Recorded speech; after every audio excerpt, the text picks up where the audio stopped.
কাউকে শোনাবো না, আমি শুধু হাসরের মাঠে বলবো, মৃত্যু পর্যন্ত চাচা ওয়াদা দিলাম জগৎবাসীকে শোনাবো না আপনি ঈমান আনছিলেন। কানে কানে কন। আবু তালেব বলছে না, কানে কানেও বলবো। এবার নবী বলে চোখের পানি ফেলতে ফেলতে, চাচা এমনও কইতেন না তো, ঠিক আছে চাচা আমি কালেমাটা পড়ি, আপনি শুধু ঠোঁটটা নাড়েন, আপনি শুধু ঠোঁটটা নাড়বেন, আমি হাসরের দিন বলবো মাওলা আমার চাচা কালেমা পড়ছিল এজন্য ঠোঁট নাড়ছে, এর সুযোগ দেন।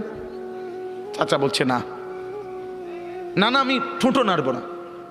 আল্লাহ নবী তখন অঝরে কাঁদতেছিলেন আর চোখের পানি ফেলে বললেন, চাচা আপনি জাহান্নামের আগুনে জ্বলবেন, আমি সইব কেমনে? আবু তালেব নাফরমান তখন কি বলছে জানেন? আন্নারু খায়রুম মিনাল আর, মুহাম্মদ মানুষের কাছে লজ্জা পাওয়ার চাইতে আগুনে জ্বলা অনেক ভালো।